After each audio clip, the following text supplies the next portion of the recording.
Welcome back to Derry Public Radio. Reporting from the basement of the Derry Civic Center, this is CM Alexander with the news. A traveling exhibit has arrived in Derry titled Merlin's Rainbow, a mysterious collection of 13 colored orbs said to show you impossible sights, if you dare to look. The green orb reveals the final moments of extinct creatures, some of which have no name. The blue orb shows stars being born in the vacuum of space and something watching from between them. The violet? A city built by insects, lit by bones, where time runs backward and the air sings. Viewings are strictly limited to 90 seconds. After that, security will remove you, as no one's ever walked away voluntarily. You're listening to Derry Public Radio. This is Derry Public Radio.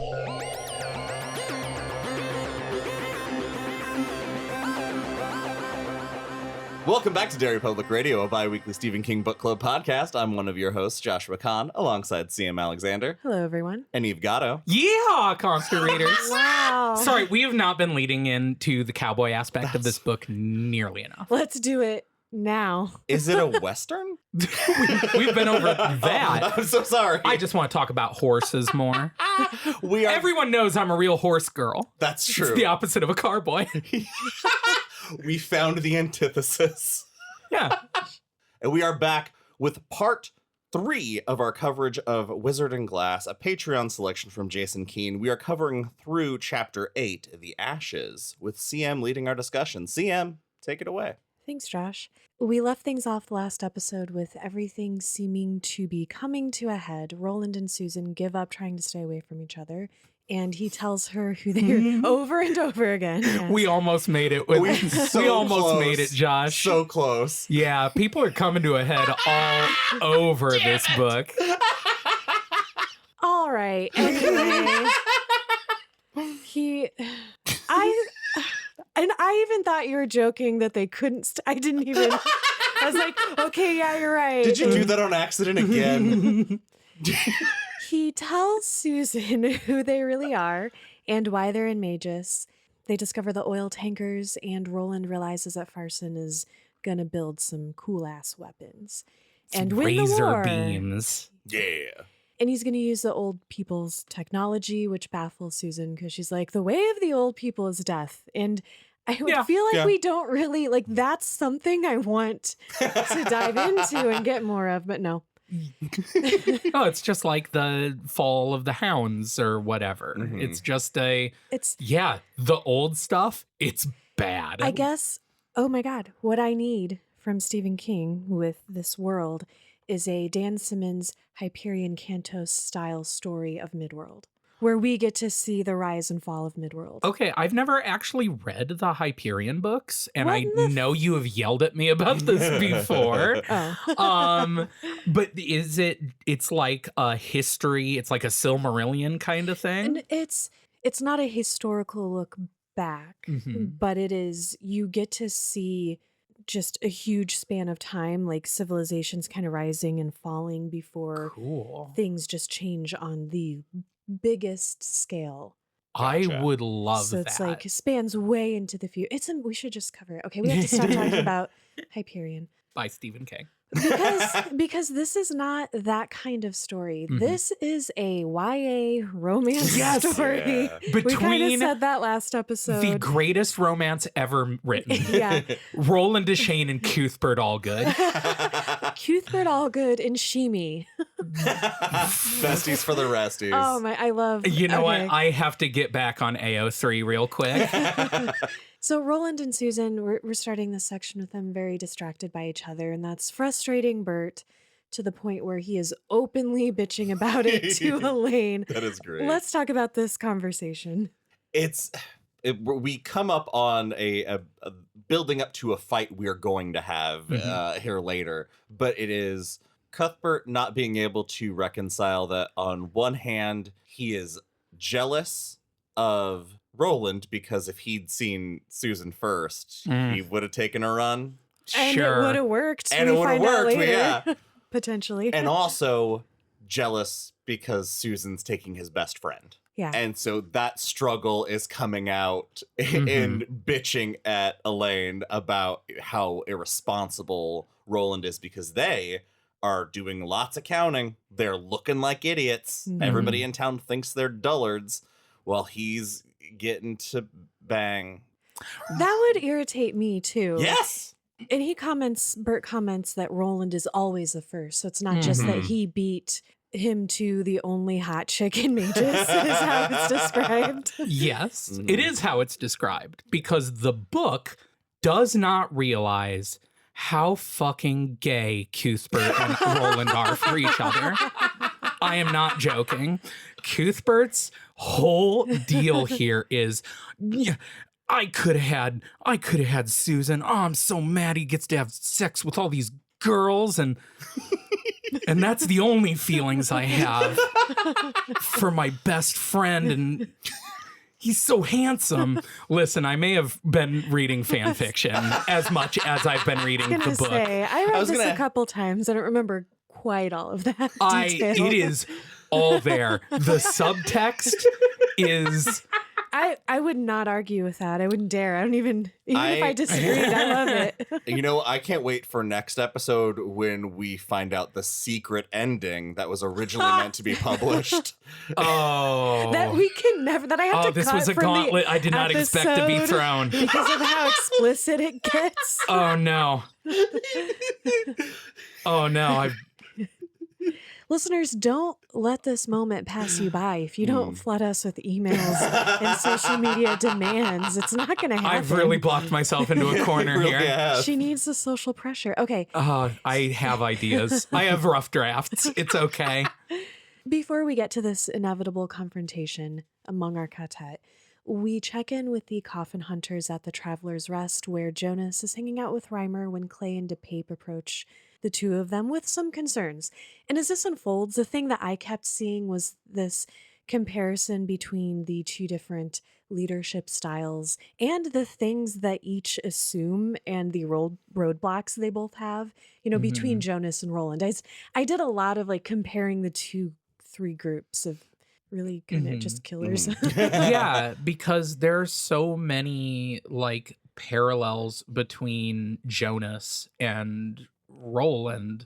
It's just Jonas is Roland the failure. Yes. Yeah, his life is what one of your options are, probably your most viable option when you fail. When you are sent west. And when you're sent west, you are always west, no matter where you go. I can't wait. Fuck, it's so good. I rewound. Okay, we're going to get there. Put a pin in it. Such a sick mid-world burn. They're sitting down playing castles because everything comes back to castles with Jonas. And the strategy he keeps referring to is luring them to peek out of their hillock. And so he's discussing that the plan isn't to trick the boys necessarily, it's to rile them up.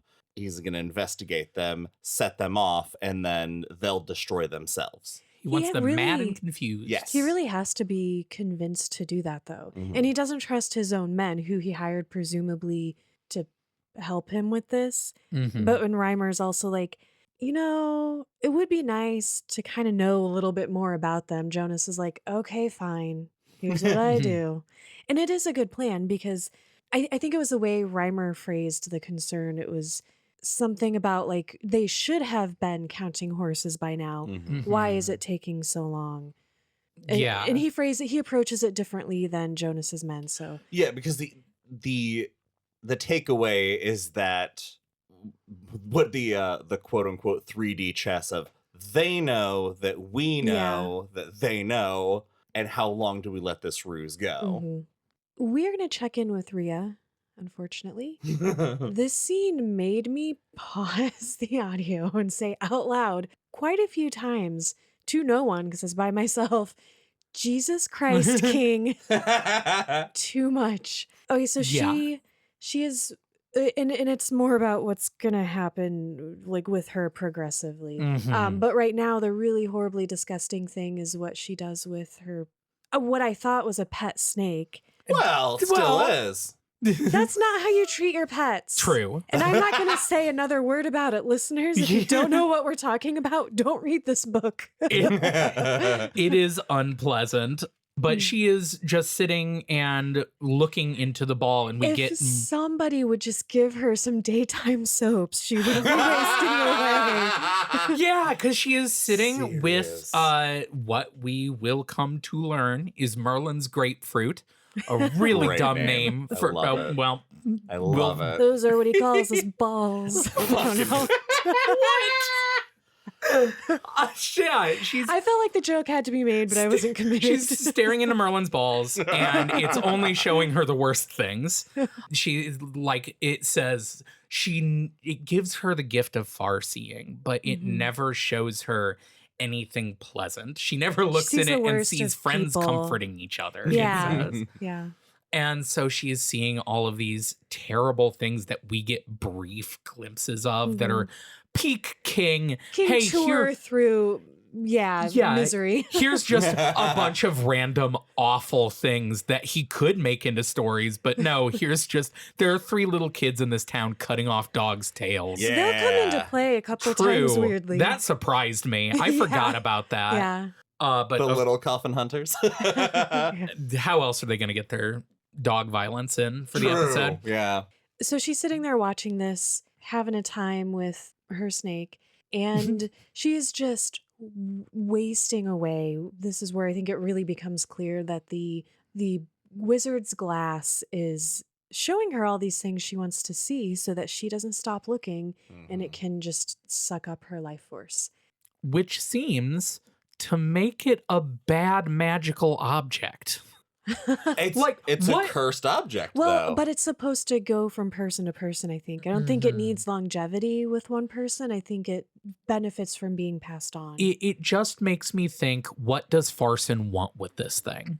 My guess is that because they say that the glow later, we get a flashback to Stephen explaining what all this is. Right. And one of the things he mentions is a pink glow in his tent nights before major decisions are made or battles are taking place. So it seems to be he'll move things into position, call the ball back to him when he needs to decide whether to strike or not, and then send it on before it can bewitch him. I wonder, That too, makes if sense. there was a less risky ball available, he'd probably pick that one. Because I think we find out there There are 13 exactly. So this is our Lord of the Rings inspiration, and they're all scattered, and some of them have been destroyed. So you find a ball, you accept the risk, whatever that is, of that ball to benefit from what it has to offer. I to it. like It's just to really imagine. cool. I love Yeah. it. It's really cool, and I do wish we got a little bit more. But until we do,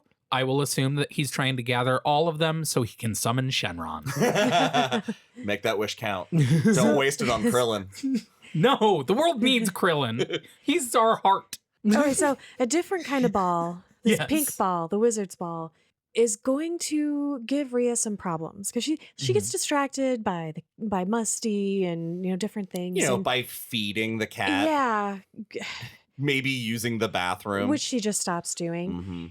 And it goes dark, and she gets really, really violently upset, and she realizes, whose fault all this is, because she knows that her incantations mean nothing. It's just for her to focus her will to be able to access the ball, and her will's all fucked up because Susan was supposed to cut her hair bald and didn't. Yeah, how dare she? She disobeyed her. That's the really important part. Yes.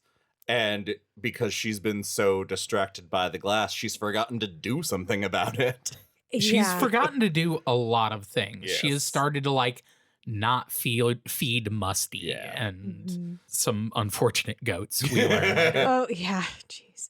Things are still tense between our quartet, and Bert tells them his really great idea, though, about how they can keep counting and not count the stuff that would get them killed. It's so smart because everybody thinks they're idiots. Why not lean into it? And so they say, all right, we know that it's a very busy time for you guys. So we decided to make a list of everywhere we're going to be so that we don't get in anybody's way. If we need to reschedule something, let us know. I mean, they should have done that anyway. It's Right? a really good idea. It's great. That's just our modern day corporate brains. We'll circle back in 5 calendar days to see if any of scheduling is between conflict. And it gives us this really great moment between Cuthbert and Roland. The way their friendship is written is so real. I love their relationship in this book. And Cuthbert is going into this interaction so riled up and so angry. And when he presents this to Roland, Roland instantly brightens up and is Roland's like, responses are all sort of like, yeah, sure. Like he's not there and it's pissing him off. And he like brightens up and he's like, that's a great idea. And Cuthbert's like taken aback a little. He's like, thanks. It's just a great, I love this whole section and the tension between them. I love it too because Alain takes sort of a back seat in this quartet, which is acknowledged, which is also interesting. And in this moment, he gets to show more of like why he's a cool character and why we should be invested in him too, because, you know, Bert's just like on the edge of fighting with Roland. And then the conversation sort of turns before that can happen to, oh, by the way, I have this idea because I'm actually thinking about our problem and trying actively to solve it. And Roland's like you said, lit up. And then he's like, all right, well, you guys go do that. I'm gonna go fuck Susan some more. And Elaine's like, you idiot. Yeah, You're asshole. our leader. You're going with. Yeah. The idea that we would show up without you to do this is insane. Yeah. You're the only gunslinger here. Yeah. And Roland's like, all right. Yeah. But then immediately goes dreamy again. He's just thing- lovesick. I can't remember if we did get into this last episode, but the thing that I love about Alain is that, you're right, he takes a back seat, but that's because he has the burden of knowledge. Yeah. Because he has the shine, or Yep. the touch, as they call it in Midworld. And so there are several times where a conversation, a big revelation or something is about to happen, and Elaine's already on the right side of the conversation before it's even begun. And I imagine living your whole life that way, you take the backseat a lot because you don't know what's your stuff and what's other people's. We really see that come into play here in a little bit in a cool way. But let's talk about their meeting with the sheriff, because on the way to this meeting, Cuthbert and Roland are going. They pass the Delgado house, and Susan is in the window. Jesus Christ. The girl in the window. Yeah, we've heard that. We'll continue to hear it. It says, you know, he will always remember her that way. Which is, we don't know the end of the story yet because we've never read this, but it is already devastating. It is. And also it reminded me of something else so later on when we get the discussion between Roland and his quartet and his dad about the wizard's glass, as they're leaving, Roland's mom is in the window waving to him and he snubs her. And so it's like, and here he is forced to kind of snub her because he sees her and he instinctually goes to blow her a kiss. But he, being Roland, he stops himself with plenty of time and turns it into a little salute because he's cute and wanders off. No problem, except... Oh, Aunt Cord can see those sparks flying a mile away. You can feel the chemistry, the electricity between these two. Someone just bang Cordelia. Yes. Good Lord. It'll Jonas, take the wind you out of jerk. all. It would have taken the wind out of so much of her sails. I just love the Freudian connection.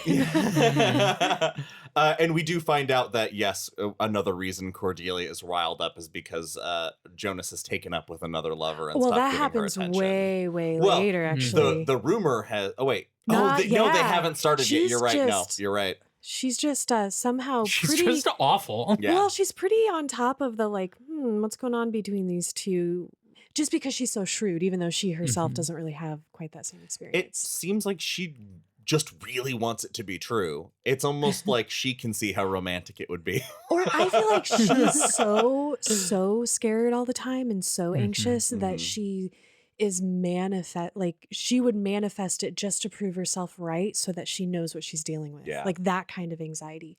She's horrible. I'm not trying to make her sympathetic, but so yeah, like you said, they start to blow each other a kiss and figure that out and make their way to Sheriff Avery. Everything goes fine with this. He buys it and they take off. And Jonas is like, What the hell? Huh. This is where he really, I think, Mhm. is like, okay, Reimer and Reynolds and Clay were maybe right. Yeah. Now I'm invested in this plan of checking things out. It Mhm. also falls into this game of castles that they keep playing because he is there with the sheriff. I think they are playing castles at the time. Mhm. And so he is there to witness their move. And Mhm. so he can take that and strategize. When Roland walks in, I think, is this where he sees, or is it later that Jonas he's like part of the sheriff's crew He's now been officially? deputized. Yes. Mhm. Yeah. Which in their last confrontation was the confrontation. So to walk in and see that, Mhm. it's like, Oh, they're the law now. Yep. yeah. Yeah, I like Jonas. Jonas as a character is a cool bad guy because he is so calculating and he has the gunslinger's eye Mhm. to where he notices and thinks ahead and it can connive and make these plans. It's just that he doesn't have the gunslinger's honor or like the control that Yeah. Roland, even as a young Yeah. man, has over these abilities. I thought about his character a lot too because I actually really like spoiler. Oh man, I'm fucking obsessed with Jonas and Yeah. Coral. Yeah. Oh, Their yeah. relationship. I'm like, I don't want to love this, but I will get to it. I'll Yeah. defend Yeah. myself poorly It's a good in scene. about 45 minutes. But right now we're going to get a different power couple. It is Jonas and Aunt Cordelia. He runs into her at the market and offers to walk with her and carry her bags for her. How kind. He acts like, I feel like just this like kindly old man to her. Yeah, he is charismatic and he instantly knows everything about Cordelia. He Yeah. instantly Oh, he has her judges her Mhm. entire personality and is like, "Oh yeah, no, I'm going to play the gentlemanly." You offer this woman Stranger. tea, not alcohol. Mm-hmm. And the whole time he's kind of annoyed by her. Do you get that? Oh, Like he absolutely. doesn't like her. Oh yeah, he's not 'Cause he's enjoying this. An Game. asshole. But yeah, Yeah. it's Well, she's an asshole too. I can't really blame him Yeah. in this. no, it's this, oh, well, this woman's gonna throw herself at me in her way. I can use this. I have to charm her in She'll a way talk. she'll like. Mm. Yeah. If I can get her to talk, she won't stop. And that's true. Because she tells him everything. She tells him a pretty big secret. Mm-hmm. Yeah.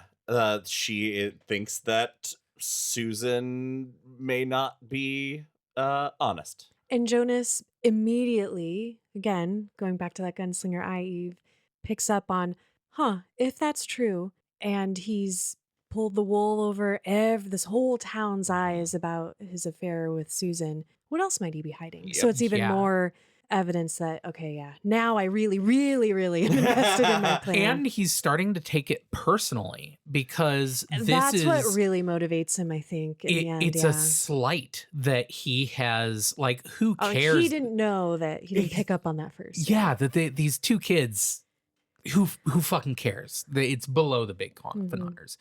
The fact that they are lying and hiding well enough that he doesn't know is Mhm. Yeah. Yeah. Well, and A it's a problem. smart thing to pick up on. mhm. So Jonas is now going to make his way to Sitgo to see what's up. And this made me so nervous. Oh, I forgot to mention when Bert and Alain were talking earlier, Alain was trying to cheer him up and he's like, hey, where's the rook skull that Roland always gives you shit about using as a lookout? And Bert just gets annoyed because he lost it. Good thing no one will ever find it. Yeah, it's probably on the cover of the book for no reason. It's not at Sitgo where Jonas is. So he finds that and instantly, we don't get this, but clearly the wheels are turning because he's like, oh, this will be useful. And the fact he like really highlights how finding the skull was pure luck. It was Yeah. a Mhm. near thing because he's there like in the dark right? Or and so he wasn't even gonna like look where he and he just barely glimpses a shape and finds it, and that stirs him up even more because he's like, God damn it, if I had missed this, I would never have known. He almost didn't even go to Sitgo because he's like, no way they would be out here. And then when he finds out, he's like, okay, now I've been tricked twice. So we are going to cut to the Traveler's Rest, and we are with Coral, and she gets really, really upset that the worker there, this lady who needs to retire, is trying to make herself useful, which is like such a smart move. She wants to help out with bartending, but Coral's like, she doesn't seem to realize is that Stanley is like 20 years older, younger than her, and that's more useful. So, but she's a good bartender in a way because she knows her customers, but a bad one in a way because she doesn't know better than to put a drink in front of Coral in front of everybody. She's coming downstairs in the morning, hung over, wishing for a drink. Yes, lamenting that it's been a long time since she's woken up not hungover. It's getting bad. Yeah, because she hates the town. Yeah. Basically, she's like, oh, my fuckhead brother is useless and turning the town over to traitors. This is an open secret. Well, I guess she is also sleeping with Reimer, so I guess she's privy to some information. Yeah. But like, yeah, she is so uninterested in the drama that is playing out, which just makes her a real fun character to hang out with for a chapter. Yes, she's such a, I don't know, I just love how sarcastic and very like dry she is. And clearly made for Jonas, because when that shot of whiskey gets put in front of her, it clicks in her head. If she knows, everybody knows, which means I haven't been fooling anybody, which means fuck you. She yells at her, and I think Stanley, no, the piano player, Sheb, comes over, and who we will meet again 4 books ago. Right. 3 books ago, whatever. She says something to Sheb, like insults him in a way that he was like, okay. No, it was sort of unclear. And I was also like, okay. And they take off, and she's like, well, fuck it, I'm just going to drink the whole bottle. And before she can do that, she gets startled by Musty. Yeah, who has a little letter in her collar. And freaks everyone the fuck out. Because Jonas like, shows me to up. Shoot that cat. Yeah, Jonas is in the doorway and is like, I can blow that shit to smithereens if you need to. But she recognizes it as Rhea's familiar. Says, no. Don't hurt the cat. We'll all get turned into locusts. That's how Rhea communicates she needs stuff. Yeah. And she pulls a note out of Musty's collar, and it says, I'm dry, send the boy. And she's like, nah, it's dark. It's too spooky. Thank goodness. I was really, So she sends a note back with Musty saying tomorrow. And then she's like, hey, Jonas, you look like you're down to clown. Jonas is like, I like strange. Let's go for it. He assesses her, and he's like, yep. Is she supposed to be a parallel to Alice from book 1? The waitress that I hadn't thought of it that way. What are you thinking? She's a waitress Who and she sleeps with a gunslinger. Is this anything? No, I'm just curious. Like, what made you think of that? I'm not trying to. No, that's literally right. that is the full the line of thought. thought. The idea, yeah. I'm like, I don't know. I don't know though. She has power that Alice. Yeah, didn't that's true. have. I kind of saw her. I kept comparing her to Coral because they're both what I think of as kind of severe women. Practical, no nonsense. Maybe, but one of them has like confidence, and the other one is just a mess. maybe I was only thinking of it because Sheb is in the scene, and also I believe this is the scene where she laughs in a manner that is described as like that Sylvia woman. Yeah, Pitson. Sylvia's mentioned. Yeah, she came through trying to like radicalize people. So I guess maybe I was just like, with those references, Alice was in my There's a lot That of head. makes pull. sense. Yeah. And the scene when Jonas is leaving afterwards and just casually is like, best I ever had. And I'm like, Matthew McConaughey should have played Jonas. Oh, I'd take it. Before Jonas makes his way upstairs with Coral, he tells his boys to put some men on Sitgo and that they are going to have to move the tankers soon. So we're at chapter 4, and Roland finally agrees to something Bert has been wanting for a while now, and it's to send a message home being like, shit's fucked here. And Roland's like, well, what are we really going to tell them? And he's like, that stuff's messed up. Well, what do you want from them? Advice. Why do you need advice? He's just, and Bert's just like, I'm going to kill you if you don't care about something other than Susan. And so he's like, okay, yes, we will let them know what's going on in Magus. And they're going to send that message tomorrow. We're going to cut to Shimi here for a moment because it is the next day. He's taking Rhea her graph, and this scene had me so tense. I was so worried for Shimi. I was worried that his mule was going to get turned inside out. Just as because. Well, no, because he turns down her offer for sex. So his Yes. mule is fine. Oh boy. I have confused. Don't you call it your mule? I don't know. Want to ride on my mule, baby? You're I'd be a thinking good of guy. a donkey show. We're moving on. That destroyed my line of thought. Eve, It's would you like to obliterated set the it. scene for us? Because this is So- a really cool, spooky scene it about is. a witch's cabin in the woods. I just have a real complicated feelings about this scene and Shimi in general.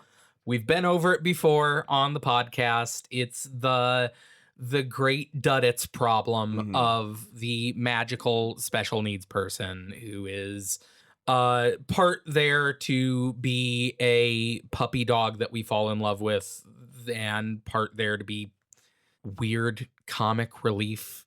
Well, I think they're This the is a symbol good of purity. scene is what I'm and it's a good scene and I love Shimi, but when there is a scene where he is walking through the woods so scared that he farts, I'm like, what are we doing here? Oh, This is Jar Jar Binks territory. I took that as like, I never find fart humor funny.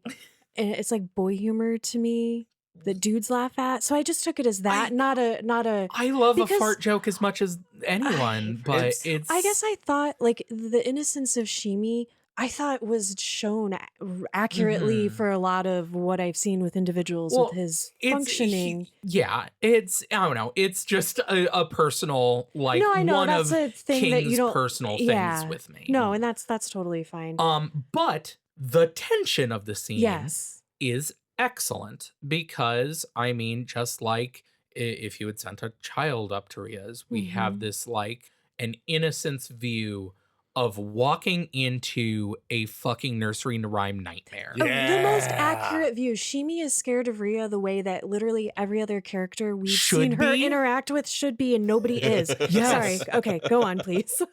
So he goes up and he's carting along his little barrel of graph, and he is farting up a storm, and Rhea She invites him in. propositions him. Yeah. And I do love, though, because it made me laugh out loud. He's like, oh, shucks, ma'am, I'm so sorry. My penis fell off yesterday. Which is hysterical. He would rather say my dick fell off than say no to her. Honestly, that's a great bit. Yes. And he can't lie. Yeah. And she knows it. And what makes the moment cute for me is that even Rhea was like, ha! Yeah, that's pretty great. Like, get out of here before I kill you. Thanks for making me laugh. Well, because she's like, I can look like whatever you want. It's like, yeah, but will you still be you? Because I need more than just the visual fix here. Because she's rotting, basically. Yeah. Yeah. What does she give him, and what is the threat she leaves him with? She gives Shimi a letter, first asking if he can read, and he's like, oh, no way. That's crazy. Good. Take this to Cordelia, and the letter says, Roland's had every hole in her. We find that out later. I'm barely paraphrasing. Right. And says that deliver this to her and let no one else see it, or I will turn you into something. It gives him a very horrific fate. Yeah, she basically plays on his very real and founded fear of her. So now we are going to come to a very frustrating scene. Oh, this is one of my favorite scenes. It's frustrating for our quartet. Yes. And it made me angry to read about Jonas going through their space, which whoever would like to take it, go for it. So Jonas rolls up to the barquet because the boys are out on the drop. Because they have his schedule, their schedules. Rolls up is so accurate because I don't know if you all felt the casualness of the scene. He also says you can't approach this stealthily because it's so out in the open. It's like, if somebody's going to see me, there's nothing I can do about it. So might as well just be confident. Look like I belong. And he sees their clothes have been washed and are hanging up to dry. Thankfully, he just had a long ride, so he's got to pee. Takes them all down, throws them in the dirt, pees on their clothes, goes inside, wrecks their beds, tosses their stuff, finds the pictures of their mothers and fathers, writes obscenities, writes an obscenity on Elaine's mom's picture, rips up Cuthbert's. And we know that paper and pictures and stuff are not common. And just rips through all their stuff, turns the place upside down, breaks the necks on all the pigeons. Twists their heads off. Yeah. Oh, that's so gory. But I do like when he sees the pigeons, he thinks about the ways they must be getting messages back and forth. Because they're 500 miles away, I think, from home. And so he is like, oh, interesting. Hadn't thought of that. And then twists the necks off. I got the impression, because he was like, oh, they must, be using this less advanced means of communication. And then when he saw the pigeons, I got the impression he was like, another underestimation that I made. That they would be skilled enough to know how to use. Yeah, or serious enough, or important enough. I almost had a heart attack when he started looking for their guns. Yeah. And a huge surprise how he reacts when he finds them. I was not expecting because he's walking around and there's a creaking. He finds a creaking and he comes down and the whole time he's borderline impressed with their subterfuge and their and even just the way they're living is nothing like what he described. It's they're just boys. They got messy rooms earlier to try to tell everybody you guys are worrying too much. Nothing about them is what he expected. And he finds the secret compartment and he pulls their guns out and unwraps them and is relieved that they are just guns. And so are we. Yes. Right. Because he says if they had been the big old guns, if they had been the gunslinger guns, he would not have been able to help himself. He would have taken them. Ooh. How could you not? But he knows that even as is, they might not believe that this was townies, which is what he is trying to set That's why up. he's doing really immature things, like wiping his boogers on their Exactly. clothes. But he's like, oh, if I let them know that I found their guns, then they'll know that something's up. So he reluctantly leaves them behind. I was amazed, he didn't sabotage them. I don't know enough about guns or to take be them so they're not armed with guns anymore. Yeah, but then they'd know that the guns were found. I know. That's a good point. Then they wouldn't be able to put bullets in people's heads. Which is more important. That's a good point. Although they are still armed with Cuthbert's slingshot, which he knows is lethal. And we've proven that we don't know what they're up to. True. So No, he made the right choice, but also I'm like, I don't know. Yeah, that makes sense. I probably would have erred on the side of disarm them.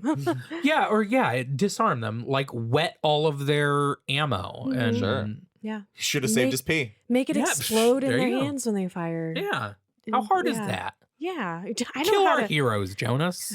And then he takes the dog tail that he took from those boys earlier and finds some paint and paints go home or go home cocksuckers or something. Yeah, really something obscene on the wall, and then heads back home. While this is happening, though, we cut to Alain. That's a rough, this whole conversation on the drop is rough because he comes up to Roland and knows something bad is happening back at the Barquet. And he comes up to Roland, we got to go back. Something's wrong. It's really urgent. And Roland turns and says, I counted 29. The way Roland responds to them does piss. I would be irritated I'd be too. mad too. It's like, hey, by the way, guys, something bad is happening, but I knew about it, and here's what's up. And we're like, tell them your plan. Yeah. But instead, Roland is like, I fucking forgot you shine, and you would find out about this. Yeah, no, we're staying away on purpose because I already know he's going to come ransack our stuff. I'm sorry, we're just going to have to deal with whatever the consequences are. We got to let it happen. My first, like, really baby thought was, could have at least told him to put his picture of his mother somewhere. I don't know why. It just hurt me so much. But at the same time, I know. Roland didn't protect anything of his either. No, And the idea, because it shows the difference in how Jonas thinks of them versus how Roland thinks of Jonas, because in my head it's that I'd rather risk leaving everything to be destroyed rather than leave something intentionally out of place that would look like I knew something was coming, so I'd hide it. It's funny because Roland is they're all overestimating the adults. We even get a line about that around here or before where he says, like all teenagers, you think adults know what they're doing and they don't. No. And then the adults are underestimating them. So yeah, like you said, Josh, Roland's like, nah, don't worry about it. And it really bothers Alain, but Roland asks him if he trusts him. And he does trust him, so he's not going to worry about it. And he's not going to say anything to Bert, who is just... Which I also get, because I think part of this is, what if somebody is watching the Barquet? Someone's got to react natural. Yep. And he sure does. Yeah, which Cuthbert's is good. Pissed.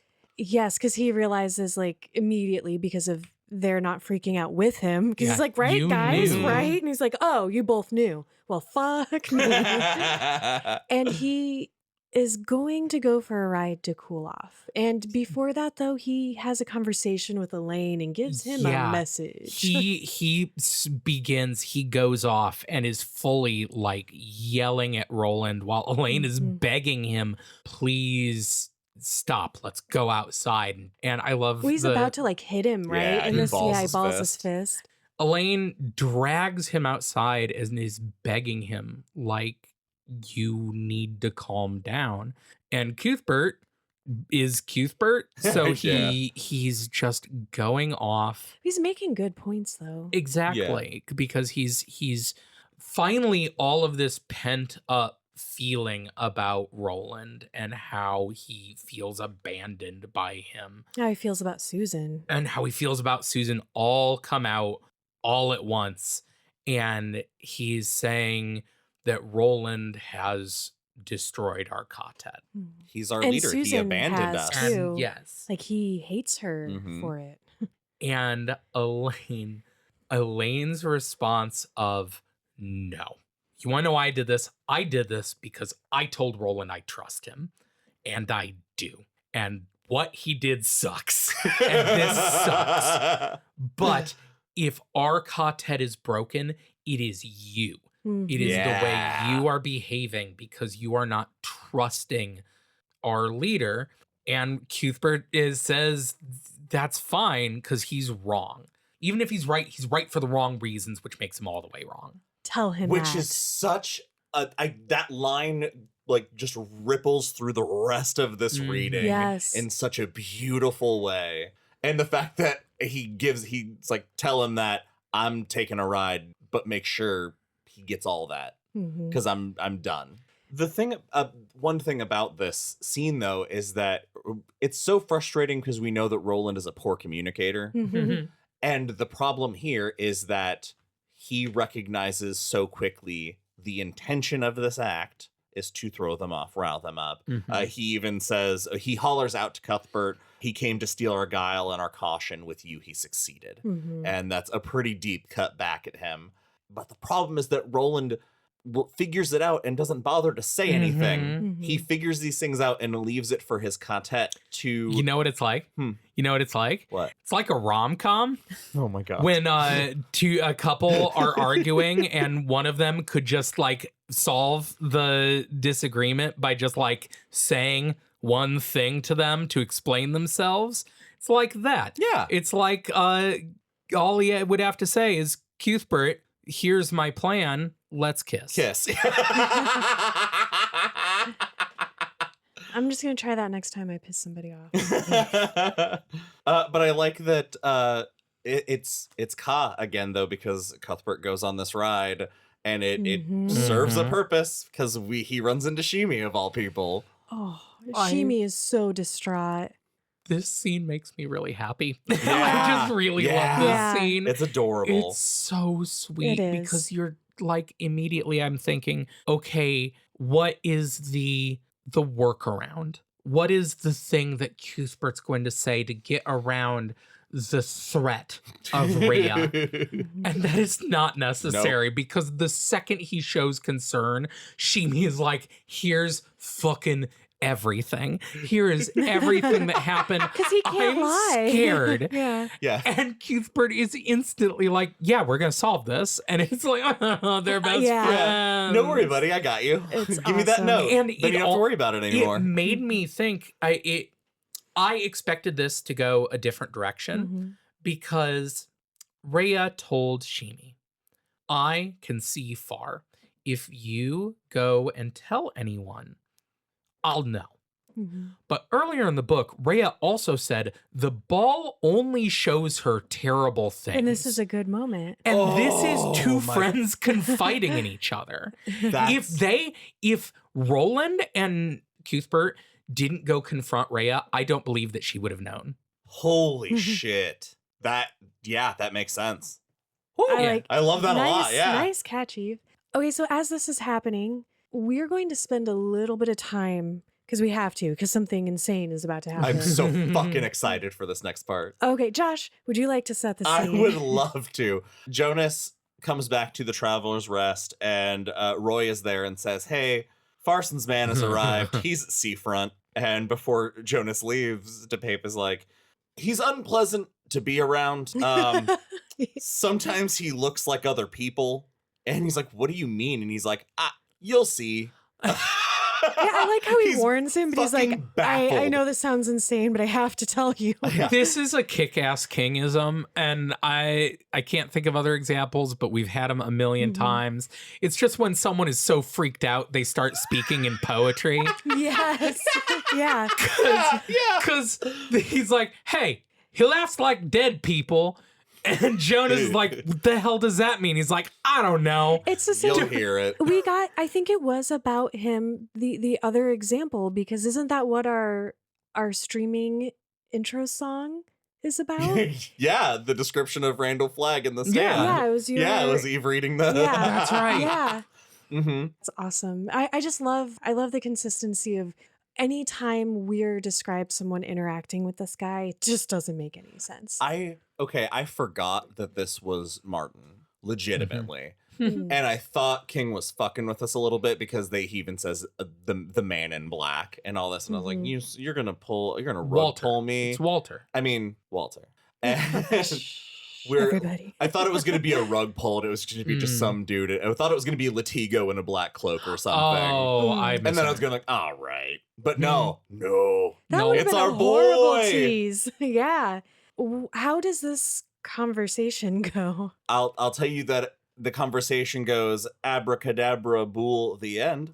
Yeah, the bull thing. I know. I thought of Bool, Lisi's the story. end. Yeah, that's...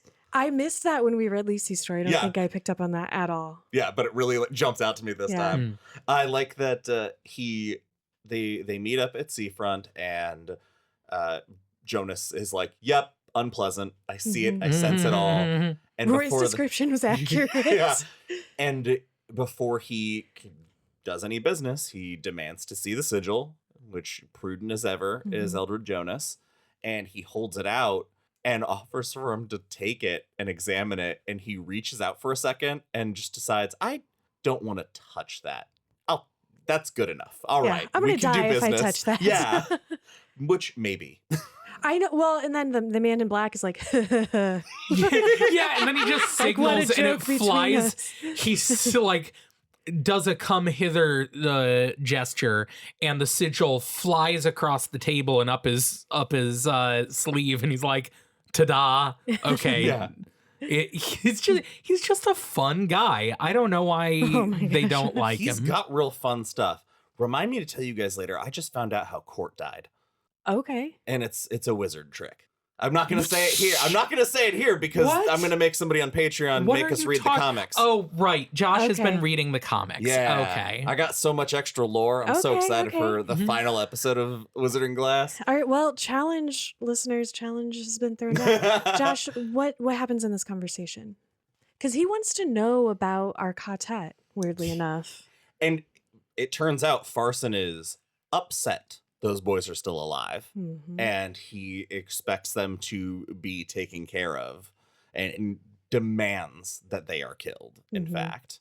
And he's also like, hey, what'd you do with that ball that we gave you? Yeah. We need that. I'm going to need you to bring that back over here. Yeah, and He's- Jonas is like, oh, fuck, I forgot. I forgot about Promise the you won't be witch." mad. I Mhm. gave it to a witch. Which also seems like it was the right call by Jonas. Yes. Because what it He does to Farsoned it. her... He did. He's a good man, that Eldred Jonas. He, instead of killing our dear mayor by giving him the grapefruit and letting him die weeks or maybe months ago, he gave it to Rhea, who is untold ages and had a lot more life force to drain. Mhm. I keep thinking if Mayor Thorin had been the one hiding this, how soon would it have killed him? Genuinely. Like Mm. instantly. I feel like it would have just it would have shown evaporated him, him. just women in the shower. Yeah. And he would have Could have died wasted of away. dehydration.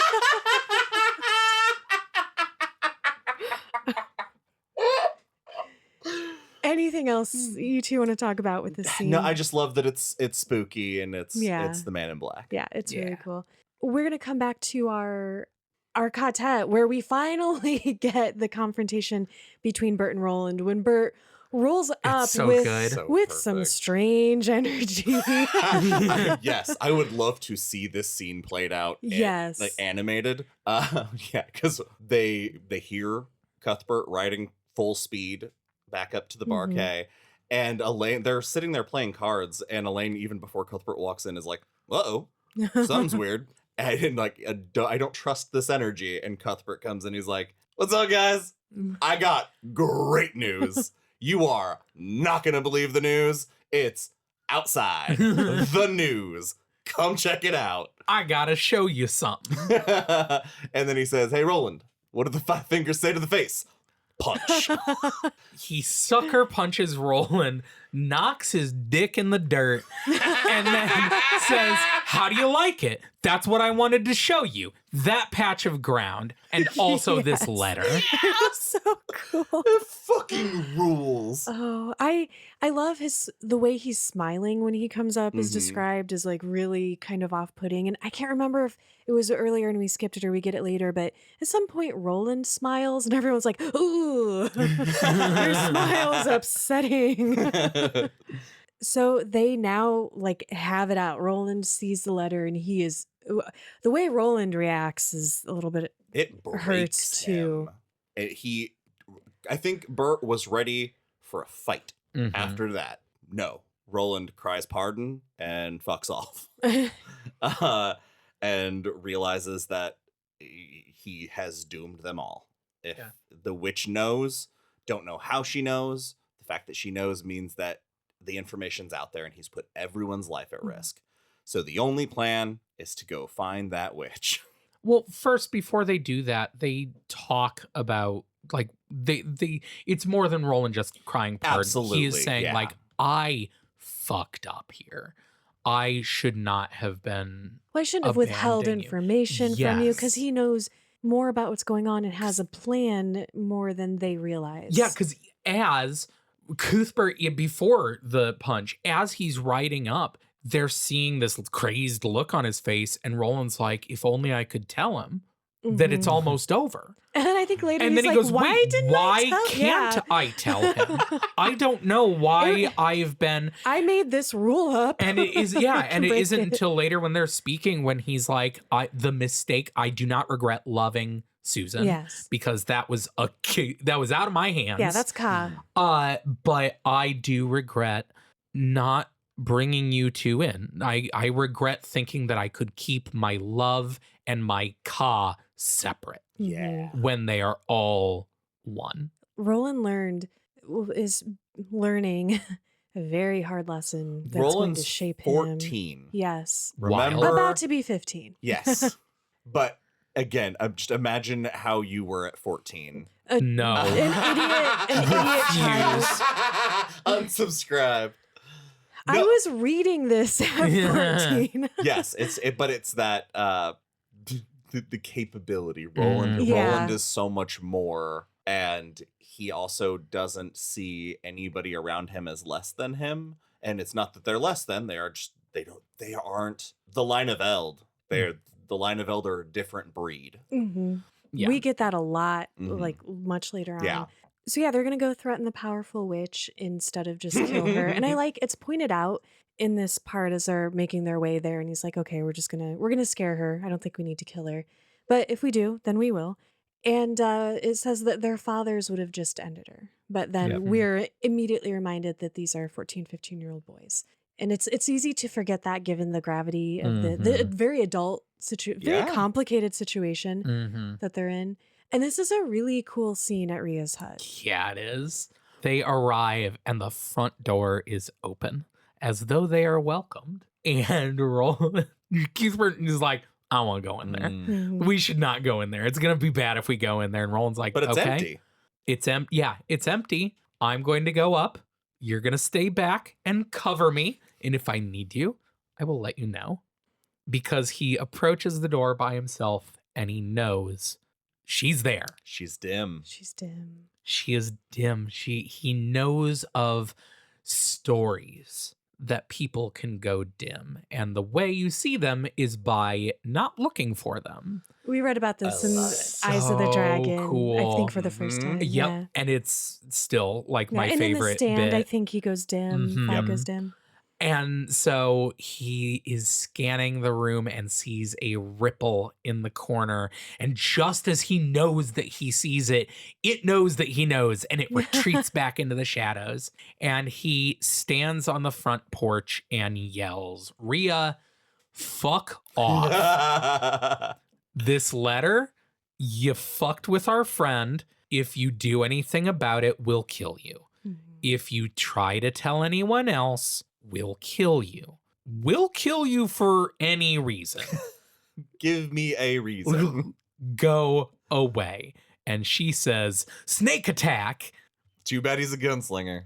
Shoots that snake like 3 times in the air. Again, As a it scene falls I would out love of a to see. tree. Yeah, it like dives out at him, and it's like when you see a trick shooter. Mm-hmm. When you Juggle see a a trick can. shooter juggle a can with their gun, it's that, but with a snake. Mhm. Yeah. It like splits it in half. Even He decapitates Yeah. Ermit. Rhea's fuck toy is dead. Sad. more like a dill don't. But Oh, Can't. Wow. can't react to that. Oh, wow. Okay. Jealous that I didn't think of that. Rhea, it freaks. Yeah. Yeah. That She's like, you killed my scream. best friend, my lover.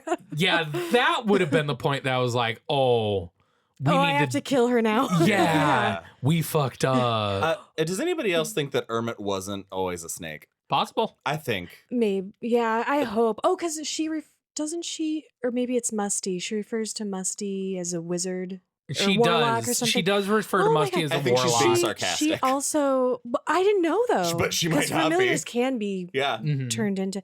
She also, okay, so she's gonna end up sewing Ermit's head back on and then wearing him around her neck as he Yeah. continues to rot. And she also earlier like forgives Musty 'cause she's been mean to Musty and Mhm. it's like, oh, come over here, because I think it's when she wants to send the note for the graph, and then starts licking Musty's fur. Hashtag relatable, am I right? You have cats. Sometimes Yeah, you gotta no, clean your cats. definitely. Yeah, me too. And, and Jonas pets Musty and is like, the fur feels weirdly damp, and you're like, it's her soul life.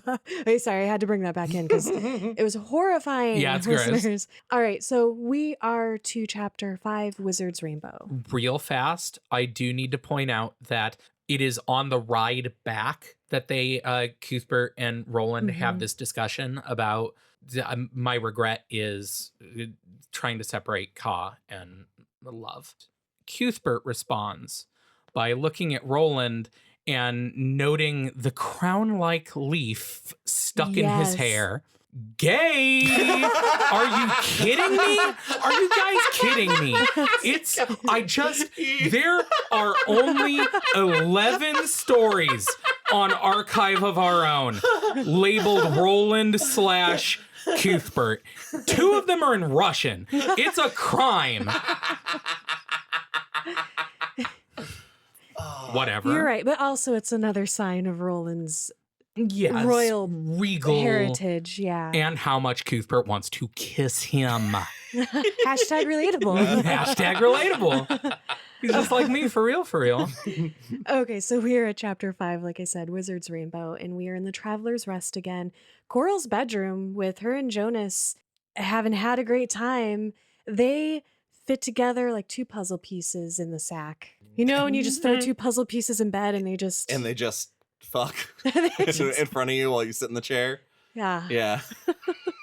That is when they are rudely interrupted by Roy and DePape because they're there with an update. Yeah, Latigo's finally shown up, who is the lieutenant in the good man's service who has come to go over the next steps. He's the person who's going to be in charge of the moving of the tankers back to the good man and bringing the wizard's glass as well. And he wants to know how Jonas is going to keep these 3 meddlesome boys out of the way while all of this is going on. And he's like, yeah, we're already ahead of you. We're going to keep them away on Reaping Day because we're going to tell them that outsiders are totally not welcome in our town festival, said no town Mardi ever. Gras has the same rule. Yeah. Even Jonas knows it's a dumb plan because he intends to take our quartet out the day before Reap Day. Again, though, it's so smart because now Jonas sees it for what it is. He's been played long enough, and with this plan, he's like, yeah, they'll see through it, but if we all know they'll see through it, then they'll still stick to it just in case. It's all about castles. Yeah, exactly. And but my favorite part of Latigo's conversation is when they bring up Martin, and he refers to him as the good man's underliner. I do like that. He came here to underline the importance of those boys. I would have taken more of like all of this stuff. It was really intriguing. So Roland, now having realized like, hey, I messed up, I shouldn't have tried to keep these things separate, has decided that everybody needs to come together and meet, and they need to talk to Susan and hear what she has to say and vice versa. And so we are going to bring our newest quartet member into the fold. Eventually. It takes a lot of tries. Yep. Because Aunt Coral, man, or She's Aunt Cord, I keep mixing the 2 names up. Aunt Cord is eyes on. Yes. And even if she's not, her friends are. Even accusing Susan was at the mayor's house all day painting stuff for Reap Day and like had paint on her, and she's like, you were rolling in the grass, and she's that like, whore's green. She is becoming this massively paranoid person that is suspicious of everything. In all fairness, have you ever been right about something? Yeah. And then found out you were right about it the whole time. But you had no... right, Josh. Susan's really gaslighting her aunt here. No, that's terrible. I mean that powerful certainty, the same way it comes in when you jump ahead of a movie a little bit. Like all those things, like, I am so positive. Nothing you say will tell me otherwise. I have to ask you too, a related question. And I've been listening to this, so probably that's why. Have you guys been trying really hard not to accidentally talk like people from Mages? Yes. So Devin's like, hey, do you need anything on my way home? And I have to stop myself from being like, would thee bring me some French fries? Oh, I thought you meant specifically in this podcast recording because every time we've talked about Jonas, I've wanted to do the voice that he does, but also I listened to it on 2 times speed, so it would not be an accurate impression. I have to give a shout out to the voice acting because his Rhea is so fucking horribly cool and upsetting. The weird moment when, who is it, Cord kind of becomes Rhea a little bit, and like it does the whole, the voice is very effective in that scene. Okay, so they finally get to meet though after all of these failed attempts. And we hear the plan that we hear a lot of things in this conversation. The plan that they've come up with to stop Farson's men and so on. What did you two think about this meeting? It's great finally getting the heroes together, get all the information out there of the oil is the key to all this. We have to destroy the oil tankers, and they even say they gave us the thing saying that we need to stay home, which means they're definitely moving them on that day. That's crazy. Right. Yeah, we love outsiders. So she does. And so their plan is going to be to attack. Damn it. I'm sorry. I was just thinking Roland's hardly ever outsider. CM, high five me. CM, high five. Keep high fiving me. That was really good. Okay, I didn't wait too long. Didn't ruin it. Thanks for humoring me. No, that was really good. Man. There just hasn't been an opportunity for me to use the words Cuthbert Allgood, and I'm very upset about it. Listen, when Susan asks Cuthbert, "Do you hate me?" and there's this slight pause, and everyone's like, "Uh-oh," and he smiles and says, "Roland's love is my love." You guys bought that? Anyway, the plan is to launch an attack on the Citgo, blow up some tankers, be seen doing it, and then lead the maybe 100 men, they think maybe even up to 200, into Eyebolt Canyon and use the brush that is been there because they feed the thinny, we found out earlier. There's a narrow cut in the wall of the canyon that they can ride up single file and then push a landslide down to block off anyone that tries to follow them. And then they'll start a fire in the brush behind them, so they'll all be forced into the thinny. It's a great plan. It's perfect. And this meeting goes really well, and then they decide they need to do something else at the end when Susan makes a strange comment that seems unrelated to anything. Did she... that it's pink? Yeah. Because I think they're mentioning something about like how Rhea know what she knows or something weird. Yeah, and she just says, it's pink. And they're like, they go, what? She says, the moon. Roland No. remembers her having said that before too, so they end up hypnotizing her again. And she finally, with the help of Alain and his touch, is able to go past the pink. She says, I can't see, it's pink. And he says, you don't need your eyes, close your eyes. And then she opens her eyes because she's hypnotized and her eyes were already closed. But she is able to tell them she has something under her bed that glows pink. And they all look at each other and know it is the bend of the rainbow, the pink one, Merlin's grapefruit. And then is this the flashback to Steve? Yeah. Yeah, their final palaver with Roland's dad, where he's like, y'all, there might be an insanely powerful magical artifact. It's so weird, like the risks that he's talking about with sending them out, and then this really unknown variable, and it just shows nowhere he can send them is safe. Yeah. There's fighting everywhere, even if it's not out in the open. We also get a bit of a future look in this section that I made a note of, because as the reap grows closer, it illustrates that from basically the attack, this is the start of the end. This battle that the boys are about to start. And from here, the fighting will go for just 2 years, with the fall of Gilead happening within that 2 years from this moment. How would you ever think an assault in this little town in the Magus of Hanbury? Yeah. And they have to modify their plan a little bit because they know they have to take this ball. So they split up to put everything in motion, which takes us to chapter 6. Reaping Day is coming up fast. And Shimi and Susan meet up at the mayor's storage shed so they can load up his mule with barrels, not of beer, but of fireworks.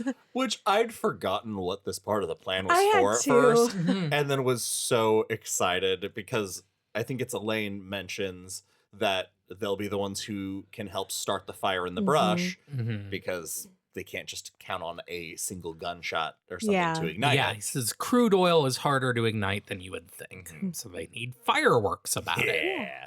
And while they're doing this, Elaine and Bert are at Eyebolt Canyon getting things ready there. And Susan is going to make her way back home, and she stops in her father's stable. That's where he had all of his stuff, like it was like his office. And she's just taking a much needed moment to find comfort in his things when she notices something suspicious about his records. The thing about not coming into this room since he died is really sad, Mm-hmm. but also feels like bullshit. With The way she it is doesn't about feel like yeah. Susan. Like that would be, I would almost think that would have become a safe place from Aunt Cord, Mm-hmm. is her father's office. So it genuinely shocked me that when it said that was her first time back in there. Yeah. Because I even would have forgiven it for her not noticing this before, because why would Why'd she she go look in the through books? Yeah. his stuff? But after kind of knowing he was murdered, now being on that Mhm. side of it, she thinks there's going to be evidence, and she finds it in the ledger that he's been tracking the horses for generations because that was his job. Mhm. And now there are pages torn out. And who would have torn out those pages? Must have been Aunt Cordelia. Yeah. No one else had No access. one else had access. And no one else would have wanted to do that. No one else needed the money that bad. Yep. So she is starting to get what Roland was putting down about her dad's death, and probably that Aunt Cord didn't have anything to do with it, because she still doesn't know how horrible her aunt truly is, Mhm. but that she knew something. We confirm she knew he was going to be murdered, right? There was something in one of the last I bits think with it her. was her thinking kind of like he had it coming because he shouldn't have Yeah. meddled. She was commenting on, oh, well, he should have just minded his business, basically. Which makes me wonder if she knew I- way more. I don't know if she knew he was going to be killed, but I think she knows he was killed, and Yeah, is sort of could like, be. well, that's what he gets. I don't know. Fuck. There's never a kind moment with her. No. Mhm. I like that Susan lets her fucking have it in this and says, I'm leaving here for the last time. You have seen all you're gonna see of me. Enjoy the house, rot bitch. Yeah. And Oh, that thank God she has a has place to go. Right. Ugh. and that Mayor's she house. has the wherewithal to be like, why would you do this to me? Yeah, she sucks. tries to play the pity, and Susan throws it in her face. You knew what was gonna happen. Mhm. And her reaction doesn't betray that she did know, but it shakes her. This is an insane fight. We really see how bad Aunt Cord has gotten at this point. And this is where, Josh, earlier you were commenting that part of that was because of Jonas and Coral. And this is one of those moments, yeah, yeah, for because sure. he was according to her standards of flirtation, he was really laying it on. He was about to thick. propose. He kissed her cheek or something twice. Sploosh. This is also the scene we see Susan as a gunslinger, right? Yeah. Because as this is all happening, her emotions are so heightened. But when she turns around, Roland says, if Roland had seen her, he would have known that she was seeing with gunslinger's eyes. Isn't that when Aunt Cord is coming at her from Yes, behind and because- she Cord is raising her fist to punch her in the back of the head, I guess. yeah. And Susan sees her reflection in the mirror and without turning around raises her hand and is like, don't fucking touch me, bitch. And it startles her so bad that she lowers her hand. But she is done with Cordelia. She's emancipated herself. And she brings up a lot too, if I'm old enough to be the mayor's whore. Yeah. She is not sugarcoating anything with Cord at this point. So Susan meets up with Roland and he explains to her what he wants her to do if their plan doesn't go the way it's supposed to. Because they haven't really come right out and said it, but I think both of them have already decided in their head Susan's pregnant.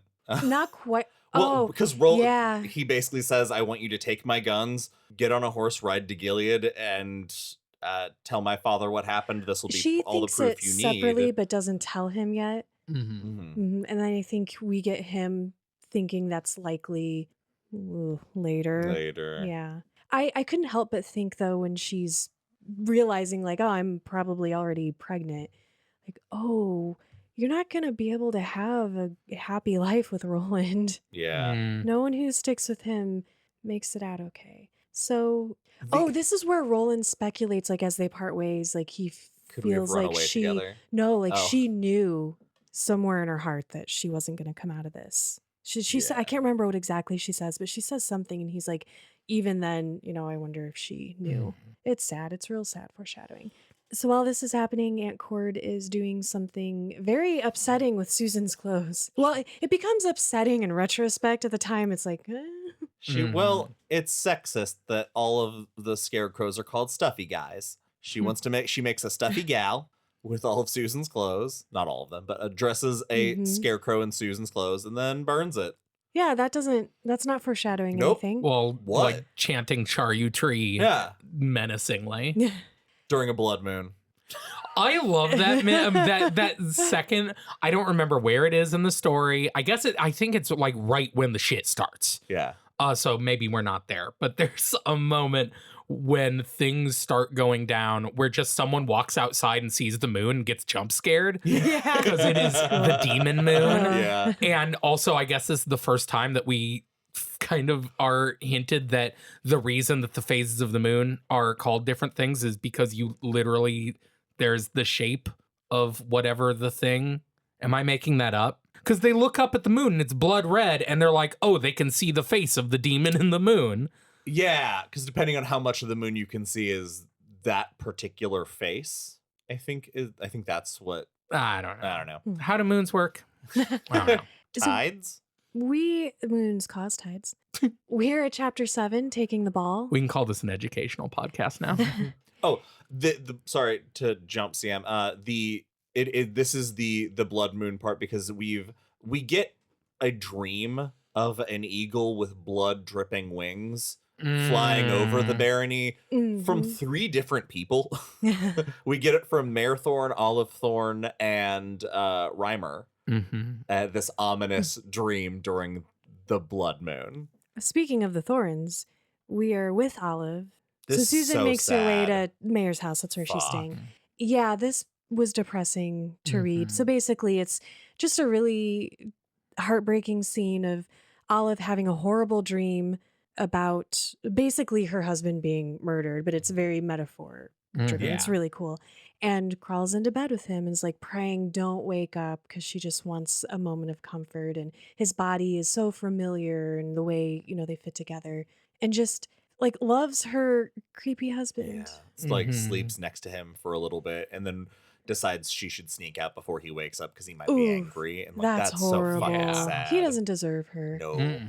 Glad she got in one last snuggle, though, because she's not the only one creeping around the house that night. Reynolds is going to snuggle with Reimer and DePape with Mayor Thorin. So I'm going to call murder snuggling from now on. Adorable. Yeah, Reimer is pinned to his bed with a knife because he dared use a slang term that he didn't understand.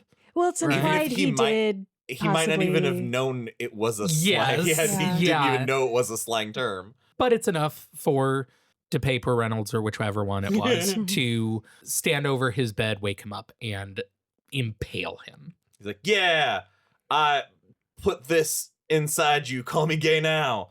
And that doesn't go so well. Yeah. And then Thorin gets his throat slit. Yeah, and he his wakes eyes up, cut he's in his out. study. Yeah. I Whoa. love it. He gets his throat slit and you think, okay. And then he's like, and then he just plucked his eyes out, easy peasy. While like, he's still alive, okay. just popped him out and threw him across the room. Leaves the evidence of the rook's skull. Which, it's great that they're the ones who are going to find the crime scene and get to decide how it goes. Mm-hmm. It just, the terrible murderers, the person you kill pulls something as big as that necklace off you. Yeah. And you don't notice it. Come on. Well, they're boys. That's They're true. Just teenage boys, so they wouldn't. So now and they draw the Eye of the Crimson King. Yeah. Or, it's not the Eye of the Crimson King yet. It's the good man's sigil. Ooh. So Avery and the Coffin Hunters and a couple of the townsfolk are going to arrest Roland, Bert, and Alain in a scene that this is it. We flipped out over this earlier. It just kept getting cooler and cooler so and good. cooler. One of you like to set us up and then take us through the best moment in the book. I thought the first time reading this that this was going to go a whole nother direction. Yeah. Because I wasn't expecting the quartet to go willingly. Mm-hmm. But Avery and his posse roll up.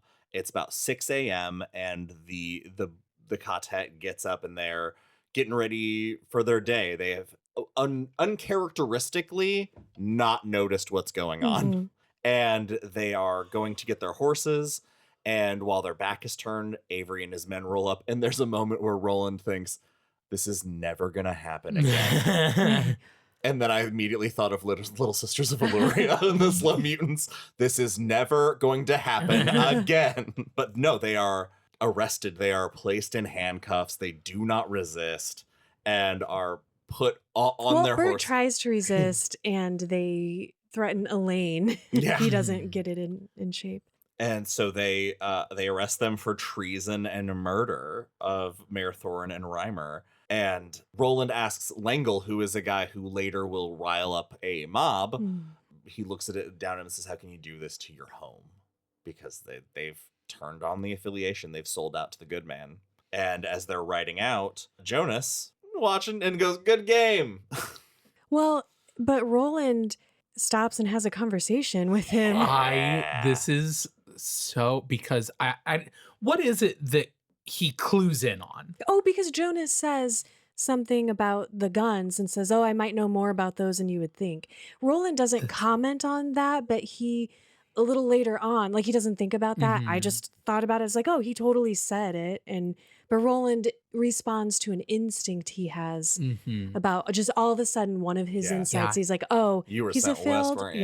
Yeah. And he just like to his face is like, hey, failure, you maggot worm, who was it that sent you west? It was Court's dad, right? Yeah, of course it was, you fucking pussy.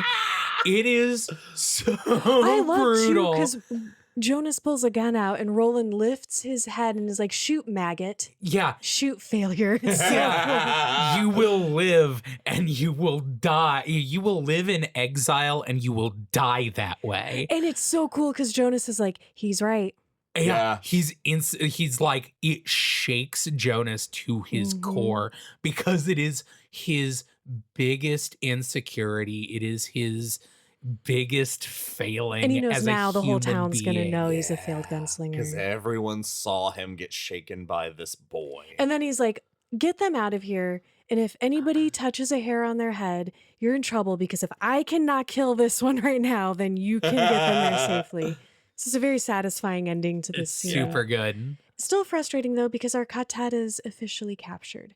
But fortunately, that morning, Susan is going to get woken up by Maria, star of the show, swooping in, who's like, hey, the shit's messed up. You got to get out like right now. You chose a bad day to sleep in. Yeah, Mayor's house is not safe. Yes. People are dead. The boys killed the mayor. Yeah. And Susan's like, I know them. They wouldn't do that. Mary's like, I don't care. Get out. But the fact that she thinks that if this is true, why are they just being held in jail? What's going on? Oh, reaping's tomorrow. Uh-oh. They're going to burn those boys. Yes. I sure hope not. Rhea is watching all of this, and she is so absorbed in what's happening that she doesn't hear Jonas and his men approach because earlier he's like, oh crap, I got to get that ball back.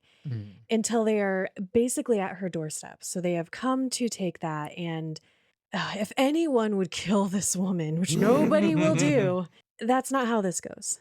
No. They ride up and Rhea comes out and instantly they're like, oh fuck, this woman's like dying because she is holding the ball and like over cackling her head and screaming. And they're like, she can't hold that up. She's gonna drop that shit and then we're fucked. But she is screaming like, this is mine.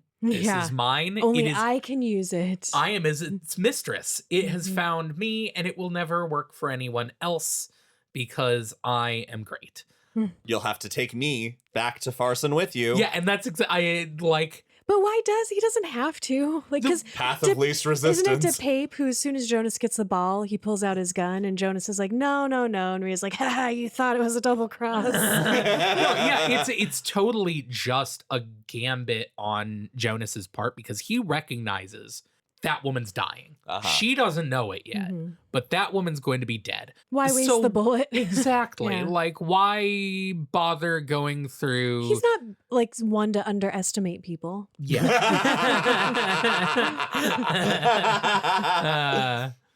But yeah, so they load up a big goofy cart covered in magic symbols and sigils, which is cool as hell.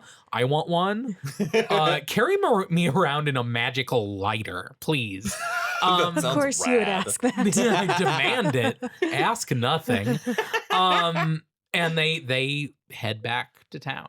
Yeah. I love the idea of they don't even have to pitch her on anything. I'm his soothsayer now. Let's do it. And the instant, though, that she passes the ball to Jonas, it connects to him and he goes big juicy.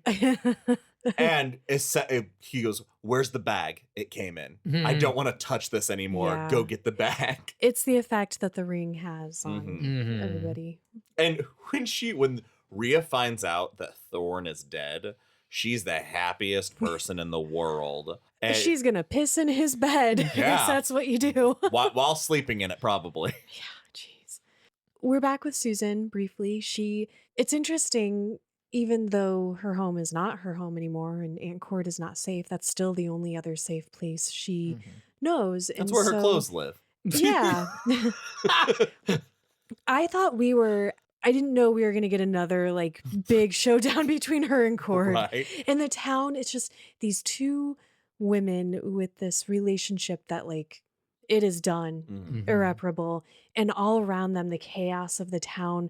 People are losing their shit. I'm like, people get assassinated, and I don't. Not in Hambury. I know it's a tiny town. And the mayor was beloved despite his creepiness. It just shows you how tight knit and small this community is. Rhea. It's hard not to. Yeah. When she bursts through the door, Susan confuses her for Rhea for a split second because she is wearing all black but her hair is all crazy. Like she's unkept. Yes. Which is unusual. Looks bad. And her voice is like cracking when she's screaming at her. And the best part of this back and forth, though, is that Susan's finally like, yeah, I banged Will Dearborn a whole bunch. What are you going to do about it? Yeah. Doesn't matter now. Get the fuck out of my way. Mayor's it's all over. Yeah. Oh, and they have a conversation about Susan's dad. Well, a comment. Which, given all that, and Cord still throws the ashes on her and tells her that she's damned, despite the fact that Susan's... What was the comment again? She forgives her for betraying her dad. And she even tells her, she's like, I don't think you knew they were going to kill him, but I forgive you for your part and the part you played, yeah. But she's going to make her way. So, yeah, Josh, it doesn't. And then says, our firstborn is already conceived. Oh, that's right. Yeah. Will and I, yeah. Oof. So Susan makes her way to the bunkhouse because she needs to get some stuff and meet up with Shimi because Susan is a gunslinger. Yeah. And we see very her literally soon trial by fire introduction into gunslinging when we cut to our boys in lockup. Okay, so I thought something was happening that wasn't. Yeah. Because the boys are in lockup and the Deputy Dave and Sheriff Avery they're fucking around and celebrating how they're going to be hailed as heroes for catching the traitors. When a cowboy walks in with a huge cartoonish serape and a sombrero pulled low over their face. And my first thought was Shimi. But then the cowboy speaks in an artificially low voice and a hand comes up shaking with a gun. And I'm like, well, that's obviously not Shimi. But in my head, for some reason, this cowboy was like tall, and there was a brief second when I believed this was a 2 kids in a trench coat situation. Okay. There's a brief moment where I imagined a 9-foot tall cowboy in a serape walking in, kind of wobbling, because it was Susan on Shimi's shoulders. That's not what's happening. No. But it's fun to picture. That is fun to picture. And more fun than what ends up happening, which is Susan fucking mowing down the police. Yeah. It's like she fires the gun and then is surprised that it puts holes in Deputy Dave. She feels horrible about that. And it's sad. Because Avery goes to pull open a drawer in his desk that has a bunch of guns in it. And the boys already know this.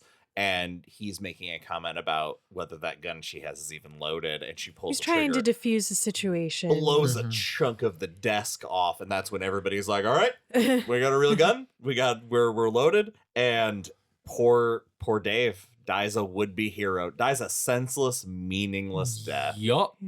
At trying to save Avery, who's a piece of shit, and gets in the way of Susan's gunshot, and she kills the boy just 2 years older than her. That she kissed once Yeah. and has a wife and baby. Well, she didn't kiss him when he had a wife and baby. And then Avery tries to attack, and they struggle, and she blows his brains out in her lap. Yep. She's so freaked out that she doesn't realize at first that she's also on fire. Yeah. Because of the... The serape Mm-hmm. that's But- caught fire from the gunshot. Yeah. She gets up and she lets the boys out, and they escape. Well, and she and- hands Roland the gun. She's like, I don't want this ever. Yeah, because she's thinking like, okay, if we survive all of this, have I paid for my future with my soul? Oh, and she also That's- thinks if Roland ever left me and our unborn child, I've given him everything more than just my virginity. I would be in real bad shape if Roland decided that there was something more important than our love. Oh, no. That's it for this episode of Derry Public Radio. As always, thank you for listening. Join us for our next episode where we will be finishing Wizard and Glass. For CM Alexander and Eve Gatto, I'm Joshua Kahn reminding you, you've called your carelessness love and made virtue of irresponsibility.